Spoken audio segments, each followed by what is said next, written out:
Okay, so today's topic is, write down, potential energy, potential energy of a dipole in a uniform electric field.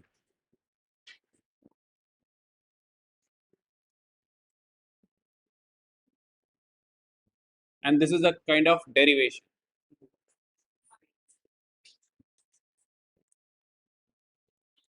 Potential energy of a dipole in uniform electric field.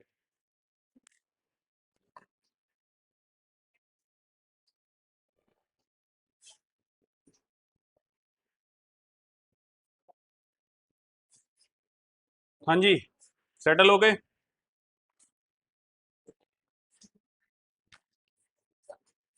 चलो, तो uniform electric field कैसे represent की जाती है? Straight parallel equidistant lines. Suppose that इसके अंदर हमने क्या रखा, dipole, minus Q plus Q, इनके बीच का जो गैप है दैट इज 2L। कितना है? इस पर फोर्स लग रहा होगा इस डायरेक्शन में Q E, positive charge along the direction of electric field move करेगा। ये वाला इधर की तरफ फोर्स लगेगा माइनस क्यू ई। बोलो, इतना समझ में आया? एंड लेट्स से इसका जो डाइपोल मूवमेंट होगा वो किस डायरेक्शन में होगा? बोलो, नेगेटिव टू पॉजिटिव। अगर ये एंगल थीटा है, बेसिकली थीटा क्या है? Angle between vector P and vector E. E का डायरेक्शन इस डायरेक्शन में, देखो ई का डायरेक्शन, पी का डायरेक्शन इधर है, तो what is the angle between them? Theta ले लीजिए। ठीक है, बोलो, इतना समझ में आया? What is this? अच्छा, ई इलेक्ट्रिक फील्ड हो गई। ये डिस्टेंस कितना हो जाएगा बताओ? 12 sine theta, this is 12 cos theta. इसका कंपोनेंट इधर लोगे 12 cos थीटा, ये वाला हो जाएगा 12 sin थीटा। डायग्राम बनाओ पहले।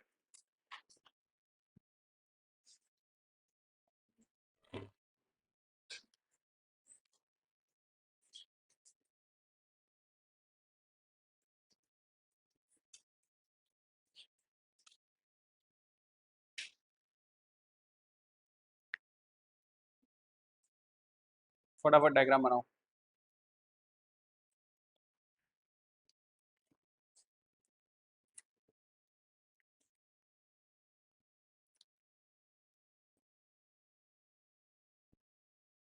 पोटेंशियल एनर्जी कैलकुलेट कर रहे हैं अपन, किसकी? डाइपोल की। डाइपोल को किस में रखा गया है? Uniform electric field. तो उस पर एक इधर की डायरेक्शन में फोर्स लगेगा प्लस चार्ज पे, ये इधर नेगेटिव चार्ज पे इधर फोर्स लगेगा। दोनों पे फोर्स लगने की वजह से it is a couple of force. क्या हो जाएगा? कपल ऑफ फोर्स, जिसकी वजह से ये क्या करेगा? रोटेट। क्या करेगा? रोटेट। इस पर क्या लग रहा होगा? टॉर्क। क्या लग रहा होगा? टॉर्क। तो अच्छा, इस पर टोटल फोर्स कितना होगा? 0 plus QE minus QE, but there is a torque acting on it. Torque कैसे निकलेगा? Either of the force, either of the force means QE. ठीक है, and the line of perpendicular distance between the line of action of these two forces. जो भी दो force लग रहे हैं तो इनके बीच में परपेंडिकुलर डायरेक्शन, परपेंडिकुलर कितना है डिस्टेंस? 12 sine theta. तो Q इंटू 2L क्या होता है? P E sine theta. तो टॉर्क का एक्सप्रेशन समझ में आ गया, ये है PE साइन थीटा। सिंपल सा था, ये हम पहले भी पढ़ चुके हैं। टॉर्क का expression, if the there is a dipole placed in electric field, तो उस पर कितना टॉर्क लग रहा होगा? PE sin theta. Now, what is the potential energy of this dipole if it is placed in a uniform electric field? ध्यान से सुनना, इसको डाइपोल को हमने एक स्मॉल एंगल से क्या किया? रोटेट किया, and that is D theta. कितने से? डी थीटा से रोटेट किया। पहले ऐसे था और ये छोटा सा एंगल ऐसे बस रोटेट किया। रोटेट करने पर मुझे कुछ वर्क करना पड़ेगा, बोलो। So if the dipole is rotated through a small angle d theta, तो वर्क डन क्या होगा बताओ जरा। वर्क डन छोटा ही होगा, डी डब्ल्यू वर्क डन करना पड़ेगा। एंड वो वर्क डन निकलेगा कैसे, आपको पता है रोटेशनल वाले केस में जैसे work done is equal to analogy पढ़ी ना, फोर्स इनटू डिस्प्लेसमेंट। तो फोर्स की जगह यहां पर क्या आएगा, टॉर्क। डिस्प्लेसमेंट की जगह क्या आएगा, angular displacement D theta. So this is the work done in rotating the dipole through a small angle d theta। लिखो।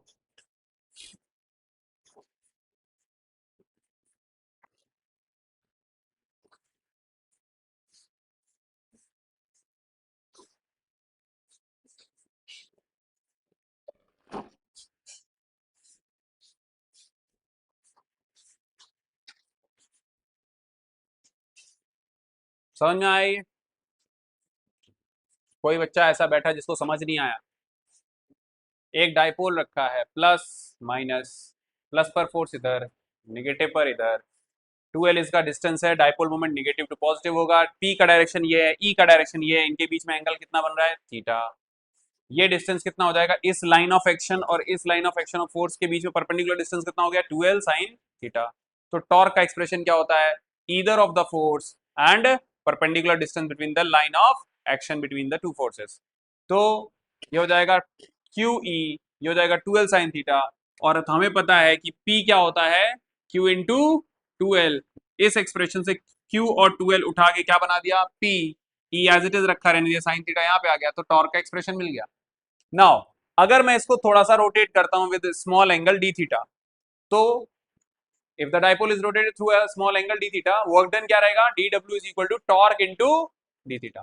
बेसिकली एनालॉजी ली है, वर्क डन क्या होता है, force into displacement. But rotation के केस में क्या हो जाएगा, फोर्स का एनालॉजी किससे लेंगे, टॉर्क से, और डिस्प्लेसमेंट की जगह क्या आएगा, डी थीटा। ठीक है, अब आप इसको रोटेट करोगे एक एंगल से दूसरे एंगल के बीच में, तो आपको इस तरीके के छोटे छोटे वर्क डन को क्या करना पड़ेगा, इंटीग्रेट करना पड़ेगा। तो अगर आप टोटल वर्क डन निकालना चाहते हो तो क्या करोगे, integration of this kind of small work done. तो इंटीग्रेशन करोगे किसका, टाउ डी थीटा। क्लियर हो गया, फ्रॉम थीटा 1 टू थीटा 2, किसी एक पर्टिकुलर थीटा 1 से लेके थीटा 2 तक।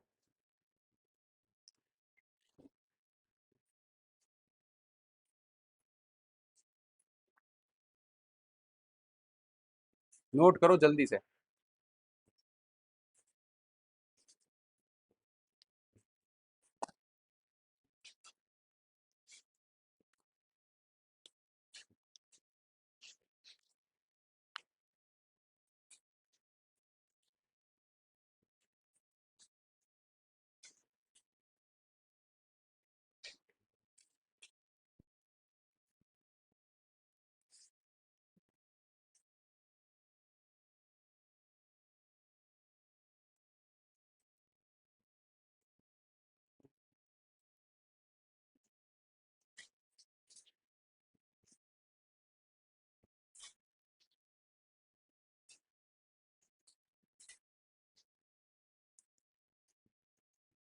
बोलो, हो गया नोट?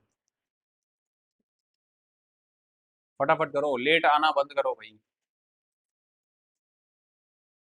जितना तुम लेट आओगे, कुछ पहले से बैठे होंगे, कुछ लेट आएंगे, फिर वो नोट करेंगे, फिर मैं आगे बढ़ूंगा। टाइम वेस्ट मत करो।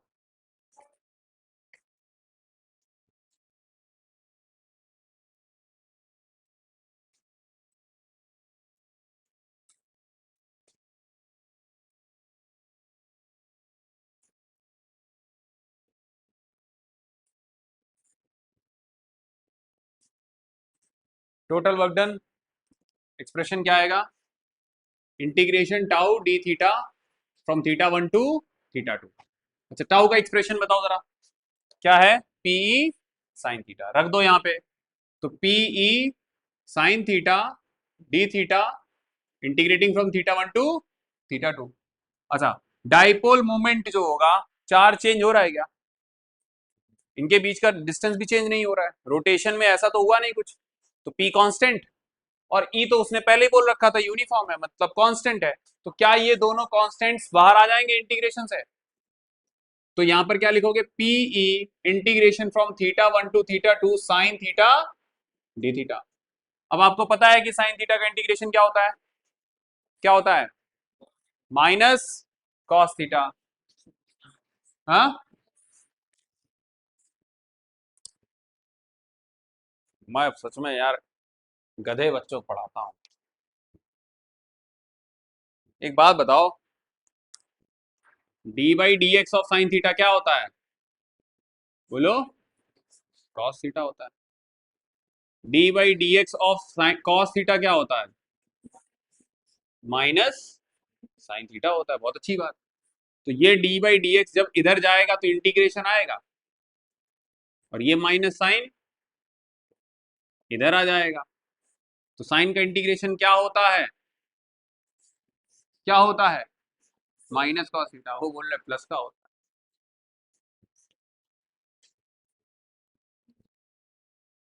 तुमने 11th अच्छे से बर्बाद करी है। हाँ, बढ़िया तरीके से बर्बाद करी है। लेकिन अब, लेकिन सुधर जाओ।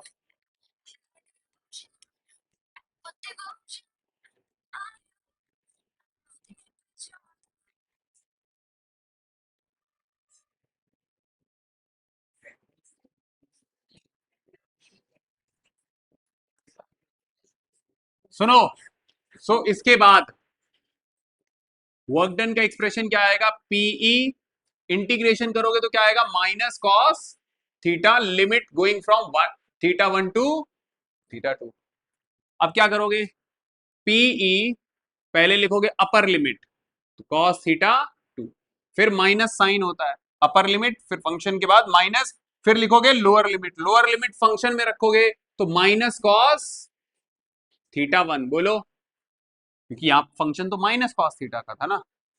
अब क्या बनेगा? पीई ये बनेगा प्लस का cos theta 1 minus cos theta 2. So this is the total work done in rotating the dipole from angle theta 1 to theta 2. आपने किसी एक एंगल, पर्टिकुलर एंगल से, एक थीटा 1 से लेके थीटा 2 तक आपने रोटेट किया, तो वर्क डन कितना होगा? PE cos theta 1 minus cos theta 2। ये वर्क डन आपको करना पड़ेगा। अब जो आपने मेहनत की वो किसके फॉर्म में स्टोर होगी?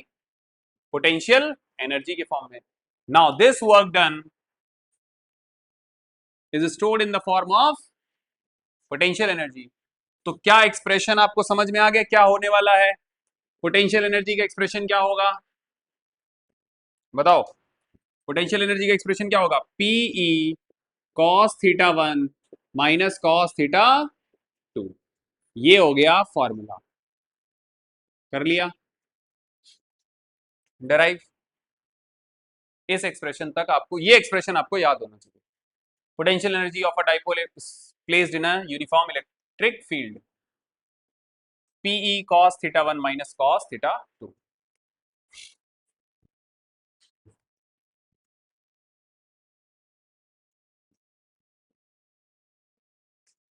अच्छा, अब इसमें कुछ कंडीशंस लगाएंगे।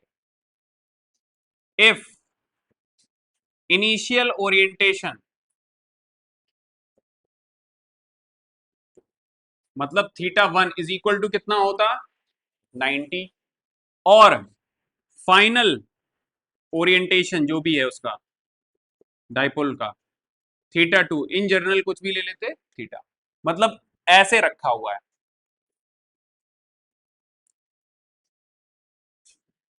ऐसे रखा था, माइनस क्यू प्लस क्यू।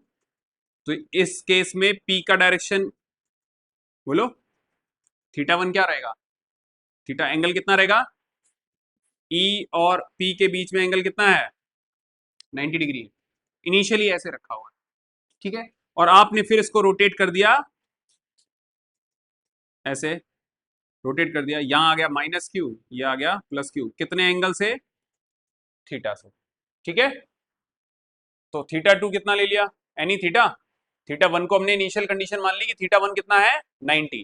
तो अगर थीटा वन 90 है, इस वाली कंडीशन के लिए यहां पे रखो जरा, क्या आएगा, PE cos 90 minus cos theta, बोलो व्हाट इज कॉस 90, 0। तो you got the expression PE with minus sine cos theta. बोलो ये एक्सप्रेशन समझ में आया, कैसे आया ये, यहां पर हमने क्या ले लिया 90 और इसको ले लिया एनी एंगल थीटा, तो minus P cos theta. P कैसी क्वांटिटी है, वेक्टर क्वांटिटी है सर, ई भी वेक्टर क्वांटिटी है, तो क्या मैं इसको डॉट प्रोडक्ट के फॉर्म में लिख सकता हूं, तो potential energy can be written as minus P dot E. समझ में आया, आपको पता होगा कि ए डॉट बी क्या होता है, ए बी कॉस थीटा, तो यहां पीई कॉस थीटा को ऐसे लिख सकते हैं, P dot E, and you know that कि ये डॉट प्रोडक्ट का मतलब क्या होता है, स्केलर प्रोडक्ट। और क्या ये क्वांटिटी कैसी है, पोटेंशियल एनर्जी कैसी क्वांटिटी है, स्केलर क्वांटिटी है, तो dot product of two vectors give you the scalar quantity, ठीक है। तो ये एक्सप्रेशन हो गया।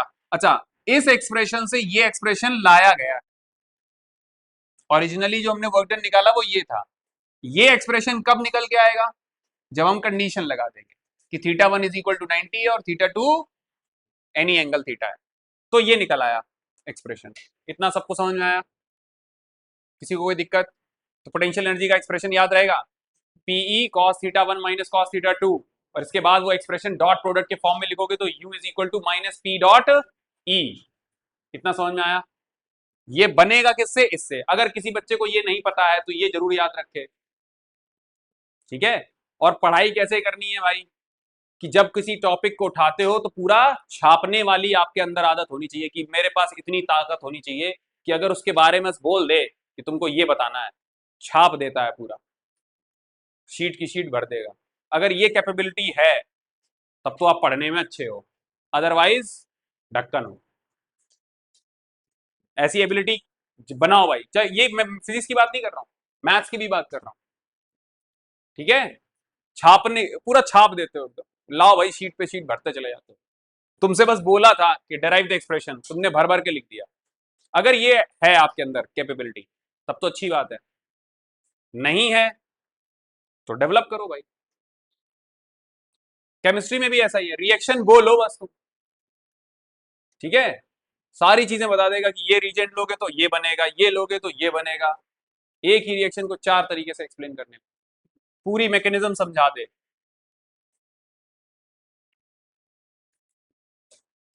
अब यहां तक समझ में आ गया सबको, फाइनल एक्सप्रेशन समझ में आ गया। अच्छा, अब आपको पढ़ने हैं स्पेशल केसेस। क्या पढ़ने हैं, स्पेशल केसेस। देखो स्पेशल केसेस, तो you got the expression that minus P dot E होता है, इसको हम लोग ऐसे लिख सकते हैं माइनस पीई कॉस थीटा। तो case number one, if theta is equal to 0 degree, कितना है 0 डिग्री, ध्यान से सुनना इस बात को। थीटा किसके बीच में एंगल था, पी और ई के बीच में था, यही तो है, डायग्राम में देखो जरा, पी और ई के बीच में ही तो एंगल है थीटा। तो अगर थीटा 0 है, इसका मतलब ओरिएंटेशन कैसा है,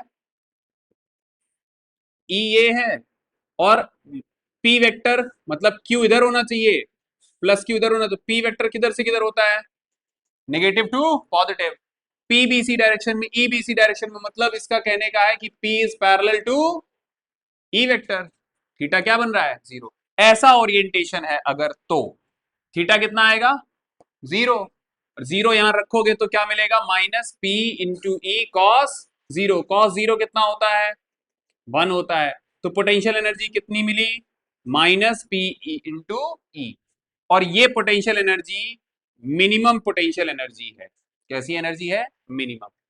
तो अगर डाइपोल इस तरीके से लिखा, इस तरीके से रखा है, तो उसकी पोटेंशियल एनर्जी कैसी रहेगी? मिनिमम रहेगी। और अगर किसी की एनर्जी मिनिमम है, पोटेंशियल एनर्जी, तो समझ जाना कि उसका इक्विलिब्रियम कैसा है? स्टेबल। Stable equilibrium. तो अगर तुमसे बाद में पूछता है कि एंगल्स के साथ बताओ कि इक्विलिब्रियम कैसा होगा, तो theta is equal to 0 degree पर इक्विलिब्रियम कैसा होगा? सर स्टेबल इक्विलिब्रियम क्या होता है कि अगर मैं इसको हल्का सा भी इसकी मीन पोजीशन से ट्विस्ट करूं, तो वापस ये इसी डायरेक्शन में अलाइंड हो जाएगा। जरा देखो, तुम ऐसे करोगे, इस पर तो फोर्स इधर लग रहा होगा ना, इलेक्ट्रिक फील्ड वापस इधर आ जाएगा, इधर जाओगे फिर ऐसे, तो अगर तुम थोड़ा सा भी इसको हल्का सा मीन पोजीशन से ऐसे ट्विस्ट करोगे, तो ये इस ऐसा ही रहेगा, वापस वैसा ही आ जाएगा। ठीक है, ऐसे इक्विलिब्रियम को क्या बोलते हैं? Stable equilibrium. It is same like जो हम लोगों ने 11th क्लास में पढ़ा था कि एक बॉल के अंदर एक बॉल डाल दी, तो ये हो गई इसकी मीन पोजीशन, और जब इस बॉल को तुम इधर से इधर पुश करो या इधर पुश करो, अल्टीमेटली वो कहां पे आ जाएगी? उसी जगह आ जाएगी। मतलब अभी जो इक्विलिब्रियम है वो कैसा है? स्टेबल है। तो याद रखना, अगर पोटेंशियल एनर्जी मिनिमम है तो इक्विलिब्रियम कैसा होगा? स्टेबल। स्टेबल इक्विलिब्रियम, इक्विलिब्रियम है वो कैसा है? स्टेबल है। हिलाओ उसको, एक्सटर्नल फोर्स लगा दो, मीन पोजीशन से हटा दो, वापस आ जाएगा कहां पे? Mean position. ठीक है, चलो case number 2। If theta is equal to 180 degree, angle कितना ले लिया जाए? बोलो। 180 डिग्री। तो अगर 180 डिग्री लिया, अब मुझे बताओ 180 डिग्री का मतलब क्या हुआ? बताओ। 180 डिग्री का लेने का मतलब क्या है कि P vector is opposite to the E vector. तो ओरिएंटेशन जरा ध्यान से देखो कैसा होगा। ये E का डायरेक्शन हो गया, लेकिन डाइपोल कुछ इस तरीके से रखा गया है, माइनस इधर है, प्लस इधर है, तो P vector negative to positive, E vector किधर है? इस तरफ है। दोनों के बीच में एंगल कितना हो गया? 180। अगर ऐसा ओरिएंटेशन है तो पोटेंशियल एनर्जी कितनी होगी? तो देखो पोटेंशियल एनर्जी क्या आएगी? Minus PE sine, sorry sorry, P cos theta, इसमें रख दो, थीटा की जगह क्या आएगा? कॉस 180। कॉस 180 कितना होता है? -1 होता है, तो क्या मिलेगा? P E. और ये देखो कैसी आई है? मैक्सिमम। यू कैसा आएगा? मैक्स। यू मैक्स कब आता है? पोटेंशियल एनर्जी मैक्सिमम कब होती है? जब थीटा कितना होगा? 180 डिग्री। और अगर पोटेंशियल एनर्जी मैक्सिमम है तो इक्विलिब्रियम कैसा होगा? अनस्टेबल। कैसा होगा? Unstable equilibrium. याद रहेगी ये चीजें? बोलो, समझा पाओगे? क्योंकि जब मैं थ्योरी, प्योर थ्योरी का ही टेस्ट लूंगा, तो फिर ये मत कहना सर हम पढ़ के नहीं आए थे, हमसे हुआ नहीं, हम ये नहीं कर पाए, वो नहीं कर पाए। थ्योरी मीन सारे डेरिवेशन, सारी चीजें आप थ्योरी पूरी कंप्लीट करके आना। तो स्टेबल इक्विलिब्रियम, अनस्टेबल इक्विलिब्रियम समझ में आया? अगर पोटेंशियल एनर्जी मैक्सिमम है तो अनस्टेबल, और अगर मिनिमम है तो स्टेबल। अच्छा, अनस्टेबल का सर मतलब क्या है कि अगर मैंने इसको हल्का सा भी ऐसे किया, जरा ध्यान से देखो, अगर मैंने इसको हल्का सा भी, पहले ऐसे था ना, पहले ऐसे था, ये माइनस है, इधर प्लस है, अगर हल्का सा भी ऐसे ट्विस्ट कर दिया, ये माइनस हो गया, ये इधर की तरफ प्लस आ गया, तो इस पर फोर्स इधर लग रहा होगा, इस पे फोर्स इधर लग रहा होगा, ये तुरंत तुरंत क्या करेगा? पलट जाएगा, घूम जाएगा। क्या ये वापस आ सकता है? नहीं आएगा। इसका मतलब इक्विलिब्रियम, अभी तो इक्विलिब्रियम है, लेकिन कैसा है? अनस्टेबल है। हल्का सा भी तुम ट्विस्ट करोगे वो रोटेट कर जाए। समझ में आ रही बात ये? या ऐसे समझो, जब इसको स्क्वीज किया जा रहा हो, देखो ध्यान से, नेगेटिव वाला क्या होगा? इधर फोर्स इधर लग रहा होगा, पॉजिटिव वाले पे इधर लग रहा होगा, तो जब इसको दबाया जाएगा तो ये अनस्टेबल रहेगा। तुमको दबाया जाए, सताया जाए, तुम कैसे हो जाओगे? कैसे हो जाओगे? अनस्टेबल। बोलो, समझ में आ गया? ये वापस से नहीं हो पाएगा इस तरीके से, इस ओरिएंटेशन में नहीं आ पाएगा अगर इसको हल्का सा भी ऊपर या नीचे कर दिया। क्लियर हो गई बात ये? अच्छा, अब एक और केस बचा, कौन सा? केस 2 हो गया। Case number 3। अब केस नंबर 3 क्या है? सुनो, केस नंबर 3 है, if theta is equal to कितना 90 डिग्री। अगर 90 डिग्री है तो U is equal to minus P into E cos 90, और यहां पोटेंशियल एनर्जी क्या हो जाएगी, जीरो। क्या हो जाएगी, जीरो। इसका मतलब ये हुआ कि अगर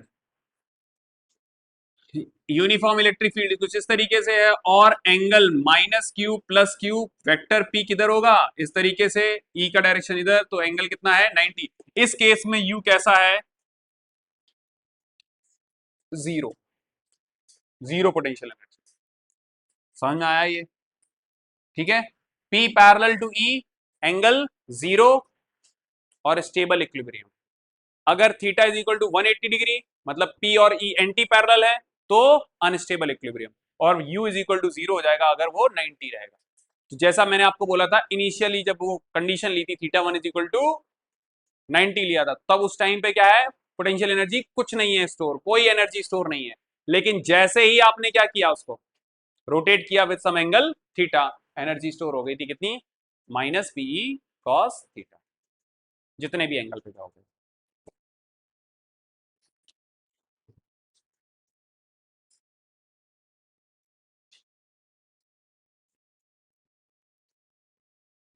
चलो जी, हो गया ये टॉपिक। अब इसके बाद एक क्वेश्चन है,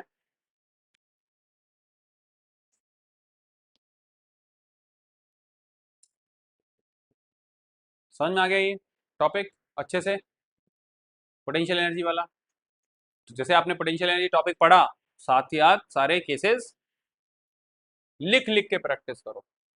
लिखने से क्या होता है, हाथ की सफाई और स्पीड बनी रहती है। अदरवाइज दिमाग तो सोचने की कोशिश करेगा लेकिन हाथ चल नहीं रहे होंगे तुमसे, तो लिखें क्या, तुम्हारे दिमाग में ऐसा ही आ रहा होगा। और अगर आपको लिख लिख के प्रैक्टिस है तो आपको बस पेपर पेन चाहिए बस, और टॉपिक बोलो, लिखना चालू कर दोगे।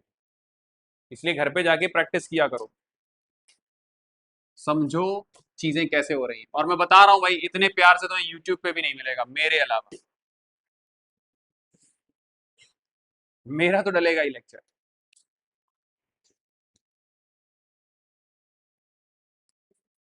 क्लास नोट्स ऐसे बनाओ, डॉट नोट्स होने चाहिए, सारी चीजें उसी में मिलेंगी। नेक्स्ट, अब एक क्वेश्चन था, एनसीईआरटी में क्वेश्चन दे रखा है और एसएल अरोरा का 22nd क्वेश्चन है। Determine the potential energy of the system consisting the two charges. ध्यान से सुनो, दो चार्जेस हैं Q1 and Q1 and Q2, और दोनों चार्जेस जो है वो 7 माइक्रोकुलाम है एंड -2 माइक्रोकुलाम है। अभी ये पहला क्वेश्चन है इसका, ठीक है। और एक कंडीशन दी है कि there is no external field, ये बात ध्यान रखना, अभी एक्सटर्नल फील्ड नहीं है। और इस चार्ज को रखा गया है, कोऑर्डिनेट्स दे रखे हैं इसके, -9 सेंटीमीटर कॉमा 0,0, और इसके लिख रखे हैं +9 सेंटीमीटर कॉमा 0,0, मतलब 3D है ये स्पेस, 3D स्पेस है ना। तो बताइए इसकी पोटेंशियल एनर्जी कितनी होगी इस केस के लिए। पहला क्वेश्चन, पोटेंशियल एनर्जी कैलकुलेट करो, ये मैंने कल ही कराया है आपको। इसका मतलब समझे, एक ये y एक्सिस, x एक्सिस और ये z एक्सिस। तो x एक्सिस पर एक -9 सेंटीमीटर कॉमा 0,0 पे रखा हुआ है, और एक चार्ज +9 सेंटीमीटर कॉमा 0,0 पर रखा हुआ है।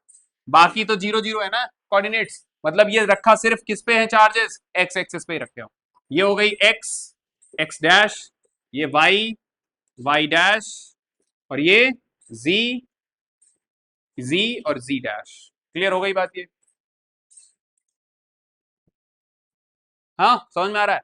तो अगर आपसे पूछा गया है कि यहां पर रखा है 7 माइक्रोकुलम, यहां पे रखा है -2 माइक्रोकुलम, पोटेंशियल एनर्जी कैलकुलेट करो। फॉर्मूला क्या होता है दो चार्जेस के लिए पोटेंशियल एनर्जी का, के Q1 Q2 बाई आर। हाँ चलो, के की वैल्यू 9 इंटू 10⁻9, Q1 की वैल्यू 7 इंटू 10⁻⁻6। और मैंने आपको एक चीज बोली थी कि जब भी पोटेंशियल एनर्जी कैलकुलेट करो, Q1 और Q2 की वैल्यू को विद प्रॉपर साइन पुट करना। तो Q2 कैसे लिखा जाएगा, -2 इंटू 10⁻⁻6 डिवाइड बाई डिस्टेंस कितना है इन दोनों के बीच में, ये 9 और ये 9, डिस्टेंस देखना, ये माइनस का कोई लेना देना नहीं है, डिस्टेंस देखो इनके बीच में कितने का हुआ, कितना है 18 सेंटीमीटर, बट हमको चाहिए किसमें है, मीटर में, तो इसको क्या लिखोगे 0.18 मीटर, हो गया। बोलो आर की वैल्यू क्या हो जाएगी, डिस्टेंस कितना है इनके बीच में 18 सेंटीमीटर और वी कैन से 0.18 मीटर। कर लिया, पोटेंशियल एनर्जी कैलकुलेट करो कितना आएगा, ये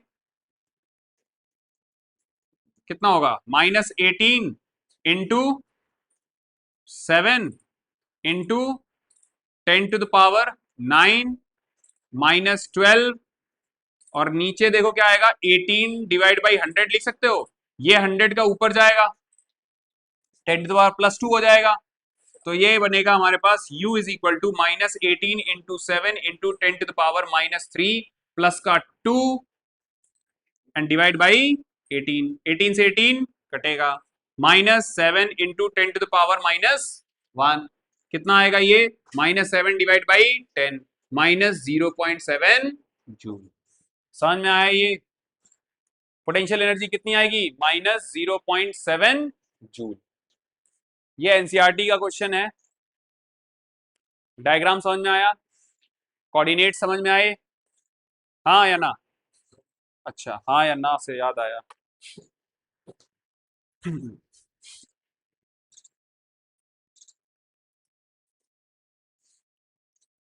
पीछे देखो क्या मैंने वर्कशीट रखी हुई है क्या,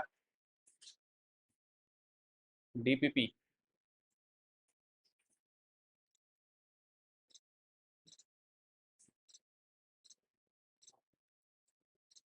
देखो कोई शीट वगैरह रखी है क्या,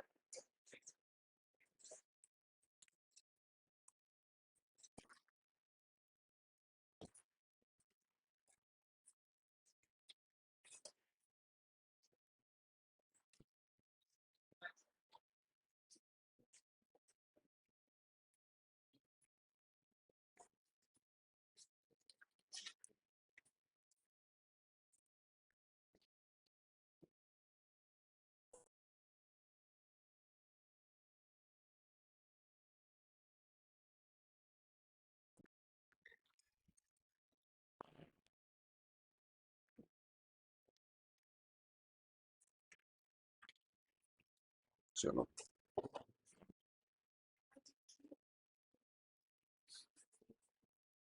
प्रिंट तो कर लिए थे बट देखो मिल जाएंगे आपको, कल मिल जाएंगे, कल नहीं ट्यूसडे को, ये हो गया, समझ में आ गया क्वेश्चन। अब इसका एक सेकेंड पार्ट है, how much work is required to separate the two charges infinitely away from each other. बताओ अगर इन दोनों चार्जेस को अगर आप इनफाइनाइट डिस्टेंसेस पर ले जाना चाहते हो तो आपको कितना वर्क करना पड़ेगा, कितना वर्क करना पड़ेगा, इंफिनिटी पर पोटेंशियल एनर्जी क्या होगी, zero, which means that infinity तक पहुंचाना है मतलब जीरो पोटेंशियल एनर्जी करनी है आपको, तो अभी कितनी है -0.7, जीरो करना है तो कितना करना पड़ेगा वर्क, बोलो। अच्छा आप लोगों ने ये पढ़ा था कि work done is equal to क्या होता है, नेगेटिव ऑफ पोटेंशियल एनर्जी, बोलो ये पढ़ा था, हाँ या ना, पढ़ा था ना, तो -0.7 कितना आएगा, वर्क डन क्या आ जाएगा 0.7 जूल। क्लियर हुआ ये, अच्छा यहाँ चेंज इन पोटेंशियल एनर्जी होता है, समझ में आया ये, जीरो करना है इंफिनिटी पे लेके जाना है इनको तो आपको कितना वर्क करना पड़ेगा, what is the change -0.7। Clear हो गई बात, ये फाइनल माइनस इनिशियल करोगे विद नेगेटिव साइन आ जाएगा ये, समझ में, इतना वर्क करना पड़ेगा अगर आप इन दोनों चार्जेस को कहां लेके जा रहे हो, इंफिनिटी पर। अब आता है इसका, ये हो गया सेकेंड पार्ट, अब एक है थर्ड पार्ट इसका, that suppose the same system of the two charges now placed in an external field. अब इसको एक्सटर्नल फील्ड में रख दिया गया है, और एक्सटर्नल फील्ड दी गई है कुछ इस तरीके से, A divide by A into 1/r², इस तरीके से दी गई है। और ए की वैल्यू जो है वो दी है आपको 9 × 10⁵ coulomb per metre square. What would be the electrostatic energy of this configuration of the configuration B? बताओ, अगर इस एक्सटर्नल फील्ड में रख दिया गया तो कितनी होगी पोटेंशियल एनर्जी? ई दे रखा है, ठीक है, चलो निकालो।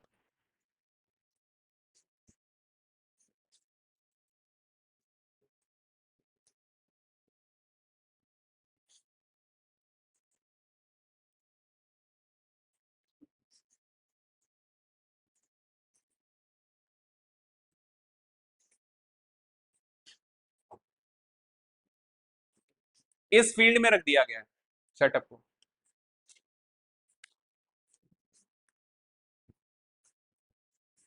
मैंने ये वाला आपको कल ही बताया कि अगर कोई एक सोर्स चार्ज है और आपने चार्जेस दो अलग अलग रखे हैं, ये Q2 है, ये Q1 है, तो यहाँ V1 होगा, यहाँ पोटेंशियल V2 होगा, तो पोटेंशियल एनर्जी क्या होगी? Q1 V1 plus Q2 V2 plus K Q1 Q2 by R। तो जब एक्सटर्नल फील्ड रखी गई है और तो इस चार्ज को जब रखोगे इस वाले पॉइंट पर, तो आपको कुछ वर्क करना पड़ेगा। वो कितना होगा? Q1 into V1। Sir V1 कैसे निकालोगे बताओ? V1 कैसे निकलेगा? Q1 V1 कैसे निकलेगा? इलेक्ट्रिक फील्ड पता है, इलेक्ट्रिक फील्ड में किसका मल्टीप्लाई कर दिया जाए? R का, डिस्टेंस का, तो क्या मिल जाता है? पोटेंशियल। R का मल्टीप्लाई करोगे क्या मिलेगा? A by R1। बोलो, पहला वाला अगर देखोगे चार्ज, ये Q1, दूसरा होगा Q2 A बाई R2। बोलो, और ये तो हमें पता है कितना आया है, बोलो, -0.7 जूल। Q1 की वैल्यू कितनी थी? 7 इंटू 10⁻⁻6। ए की वैल्यू कितनी दे रखी है? 9 इंटू 10⁵ आर कितना है? बोलो, कितना है? 9 सेंटीमीटर। सेंटीमीटर है तो क्या लिखोगे? 0.09। बोलो, लिख दोगे? अब प्लस Q2 कितना है? माइनस का 2 इंटू 10⁻⁻6। ए की वैल्यू कितनी है? 9 into 10⁵ whole divide by 0.09 and -0.7। इन दोनों में से कुछ कॉमन नजर आ रहा है आपको? बोलो, कितना आ रहा है? 9 इंटू 10⁵ डिवाइड बाई 0.09, और यहां पर क्या बचेगा? 7 इंटू 10⁻⁻6 माइनस 2 इंटू 10⁻⁻6 एंड -0.7, ये आएगी टोटल पोटेंशियल एनर्जी। इसको भी सॉल्व करो, ये कितना बनेगा? 5 इंटू 10⁻⁻6। इसको सॉल्व करोगे कितना आएगा? बोलो, ये लिखे जाएगा 9 डिवाइड बाई 100, ऊपर जाएगा कितना आएगा? 9/9 इंटू 10⁻7 माइनस 0.7, ये तो कट जाएगा, ये बचेगा 5 इंटू 10⁻1 माइनस 0.7। बोलो, समझ में आ रहा है? ये 5 बचेगा, ये 10⁻+ का 7 है, ये माइनस का 6 है, तो 1 किया हो जाएगा। 50 माइनस 0.7 कितना होगा? ये 49.3 जूल। बोलो, समझ में आया ये? हाँ या ना? इस टाइप का क्वेश्चन जरूर तैयार करके जाना, हो सकता है आ जाए, क्योंकि पोटेंशियल एनर्जी निकालनी होगी सिस्टम ऑफ चार्ज की when it is placed in external field, तो फिर आपको इस तरीके से ये दोनों और ये आपको निकालनी रखी होगी। हाँ, थर्ड वाला एक बार बता दूं, ये तो समझ में आ गया। तो V1 कैसे निकलेगा? E into are. ई कितना है?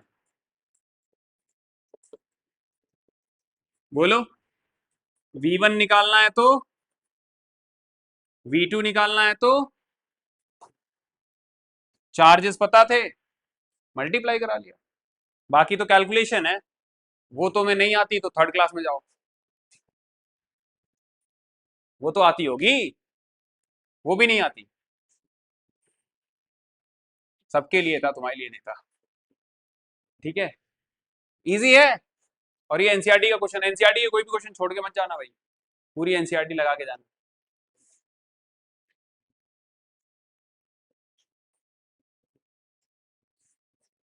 नेक्स्ट, एक क्वेश्चन और लिखो।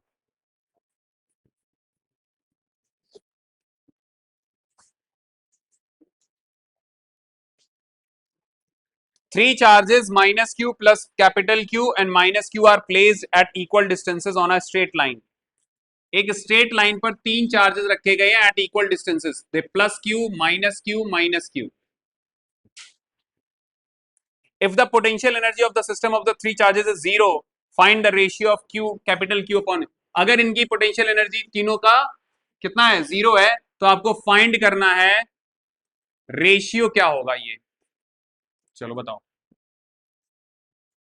तीन चार्जेस की पोटेंशियल एनर्जी कैसे निकाली जाएगी, कितने पेयर बनेंगे, तीन बनेंगे। बताया था ना मैंने आपको, ट्राइंगल हो, ये ट्राइंगल ऐसा ना हो कि यहां हो गया, लो ट्राइंगल नहीं रहा, वो स्ट्रेट लाइन हो गई। तो पोटेंशियल एनर्जी जीरो करनी है। फॉर्मूला क्या होता है, के Q1 Q2 by R12, Q1 Q3 by R13, Q2 Q3 upon R23 and that must be equal to zero. अच्छा, Q1 और Q2 देखो, Q1 ये है, Q2 ये है, ठीक है, ये मान लो Q1 है, ये मान लो Q2 है, ये मान लो Q3। तो Q1 Q2 कितना बनेगा, अच्छा ये के जब इधर जाएगा तो सब कुछ जीरो हो जाएगा, तो हमारे पास Q1 Q2 अपॉन R12 करना है। इन दोनों का प्रोडक्ट, अगर मान लो कि ये पूरा डिस्टेंस कितना था d, तो ये कितना हो जाएगा d/2, और ये कितना हो जाएगा d/2। ठीक है, समझ में आ रहा है। चलो, तो Q1 Q2 कितना हो जाएगा, minus Q capital Q divide by distance कितना है d/2। अगला Q1 and Q3 क्या बनेगा, माइनस है, ये भी माइनस है, क्या बनेगा Q square divide by distance कितना है, डिस्टेंस कितना है d। अगला Q2 और Q3 इन दोनों का प्रोडक्ट क्या बनेगा, minus Q into capital Q divide by d/2, that must be equal to zero. ठीक है, क्यों जीरो, क्योंकि तो गिवन है कि पोटेंशियल एनर्जी इसकी जीरो। अब क्या करना है बताओ, ये चीज दो बार लिखी गई है देखो, तो minus Q two times Q small Q capital Q divide by d/2 है, ये ऊपर चला जाएगा, या भी ऐसे ही लिख लो, आपको हो सकता है कंफ्यूजन हो जाए।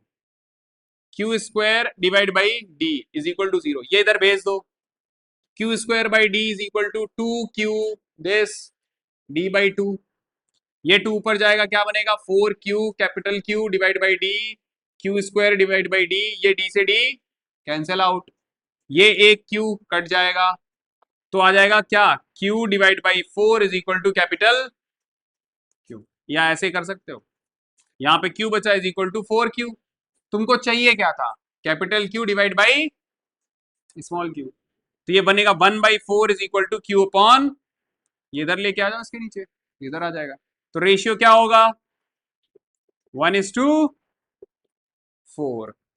समझ में आ गई बात, ये क्लियर हो गया, ये बोर्ड में पूछा गया था।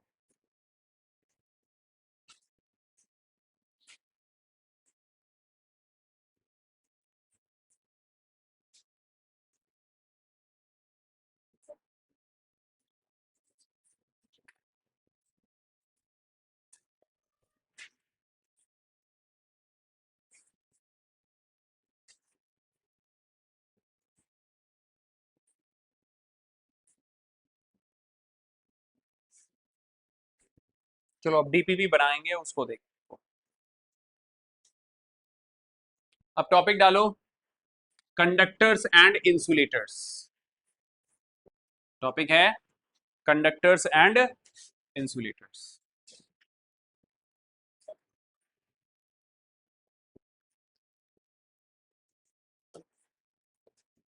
What are conductors? Number one,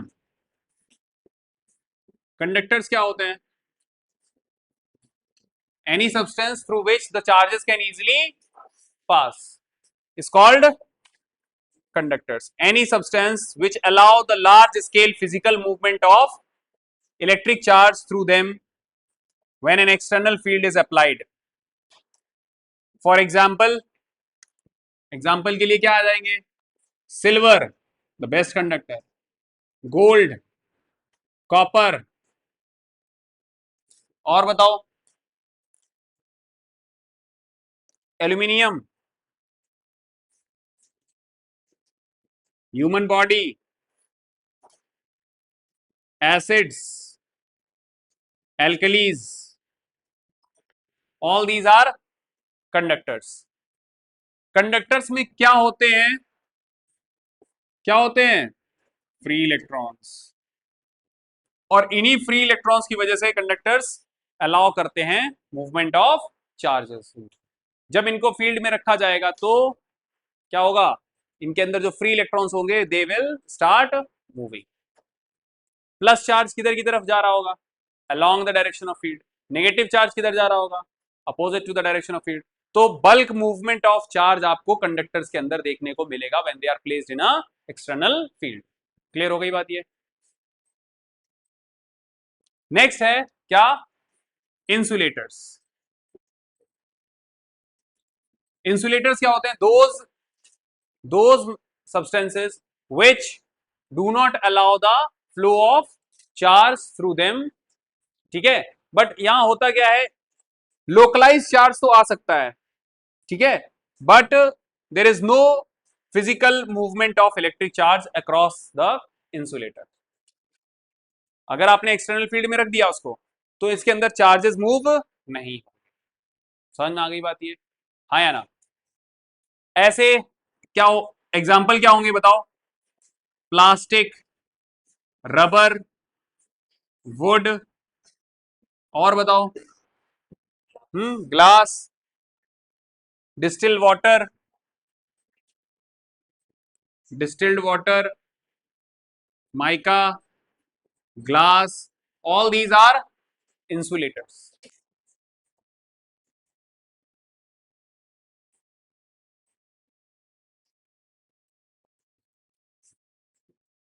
समझ में आ गया ये? तो इनमें कैसे होते हैं? बाउंड चार्जेस होते हैं. कैसे होते हैं? Bound charges. इसमें चार्ज कैसा है? फ्री चार्जेस है. मतलब इसमें इलेक्ट्रॉन कैसे हैं? फ्री. इसमें इलेक्ट्रॉन कैसे रहेंगे? Bound. They are bound to their nucleus. They are not allowed to move in the insulator. Clear हो गई बात ये?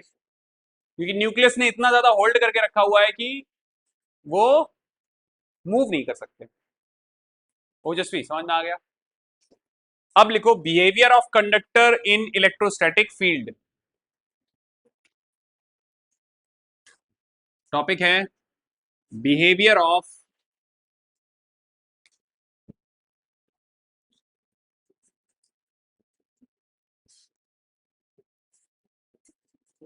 Conductors in electrostatic field. Behaviour of conductors in electrostatic field. अगर हम किसी कंडक्टर को फील्ड के अंदर रख देंगे तो उसका क्या बिहेवियर होगा, कैसे बिहेव करेगा, उसमें क्या होगा, ये सब पढ़ेंगे.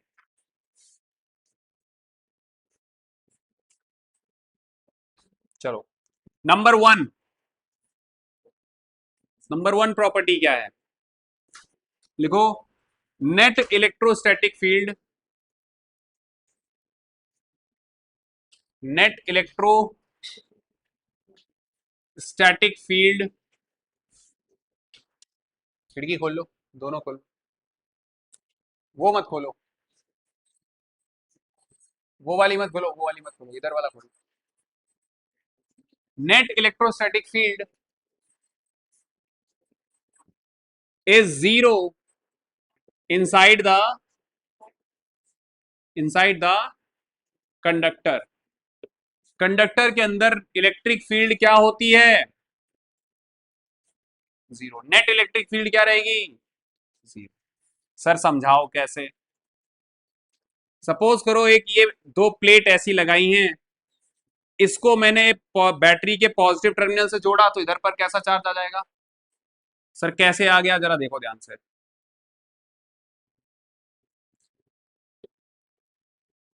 ये कंडक्टिंग प्लेट थी, एक ये कंडक्टिंग प्लेट थी, यहां पर बैटरी का पॉजिटिव टर्मिनल, यहां पर निगेटिव टर्मिनल, तो होगा क्या? ये पॉजिटिव जो बैटरी का टर्मिनल होगा वो इस प्लेट से इलेक्ट्रॉन्स को क्या करेगा? खींचेगा। ये वायर लगा हुआ है, तो इलेक्ट्रॉन्स यहां आ गए तो यहां पर कैसा चार्ज रह जाएगा? Plus charge. और ये नेगेटिव क्या करेगा? इधर पे इलेक्ट्रॉन की सप्लाई करेगा, तो यहां पर कैसा आ गया? Negative charge. और इन दोनों के बीच में हमने क्या रख दिया? एक कंडक्टर। क्या रख दिया? कंडक्टर। अब समझना, ये जो प्लस है, अब इस कंडक्टर के अंदर क्या होंगे? फ्री इलेक्ट्रॉन्स होंगे, बोलो होंगे ना फ्री इलेक्ट्रॉन्स। तो वो फ्री इलेक्ट्रॉन्स इस प्लस चार्ज ने अपनी तरफ खींचे होंगे, बोलो होगा ही नहीं होगा? और अगर नेगेटिव चार्ज इधर आ चुका है तो इधर वाले जो भी एटम्स हैं उनके इलेक्ट्रॉन्स खींच के इधर चले गए, तो फिर यहां पर क्या बचा? सिर्फ न्यूक्लियस बचा, मतलब उनका पॉजिटिव चार्ज। तो देखा जाए कि जब मैंने एक एक्सटर्नल बैटरी लगा के इधर एक आपने क्या डेवलप की थी?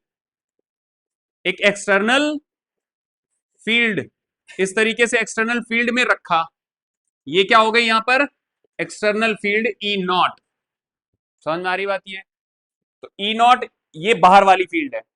तो हुआ क्या, ये जो यहां पे चार्जेस थे, इन्होंने यहां पर इंड्यूस्ड चार्ज ला दिया। कैसा चार्ज ला दिया? Induced charge. और इस इंड्यूस्ड चार्ज की वजह से कंडक्टर के अंदर एक इलेक्ट्रिक फील्ड डेवलप होगी फ्रॉम प्लस टू माइनस। और देखो बाहर क्या थी? प्लस टू माइनस, इस तरीके से थी एक्सटर्नल फील्ड। और इंटरनली क्या हो गई? अंदर भी एक फील्ड क्या हो जाएगी? इंड्यूस्ड। और सर इसका जो इंडक्शन हुआ है वो इन्हीं चार्जेस की वजह से तो हुआ है, बोलो। तो जितनी फील्ड बाहर वाली थी उतनी फील्ड अंदर भी कंडक्टर के क्या हो जाएगी? इंड्यूस। मैग्नीट्यूड सेम रहेगा बट डायरेक्शन क्या हो जाएगा? ऑपोजिट।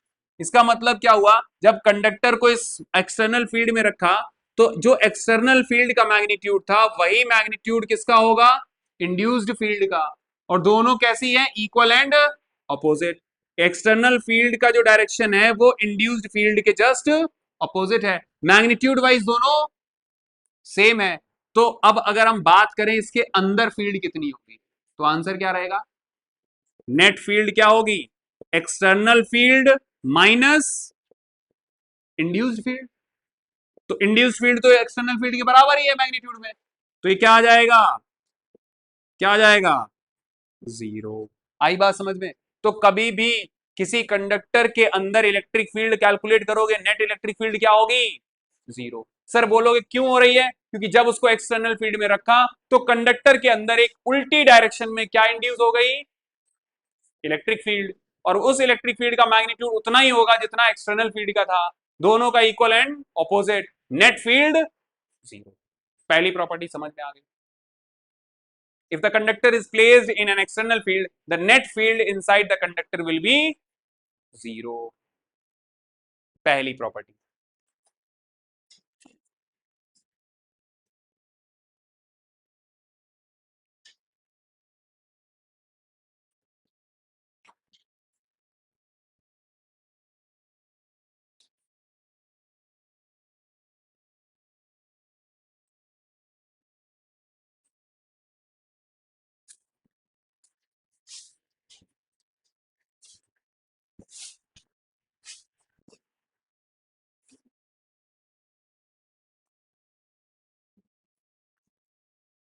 हम्म हम्म।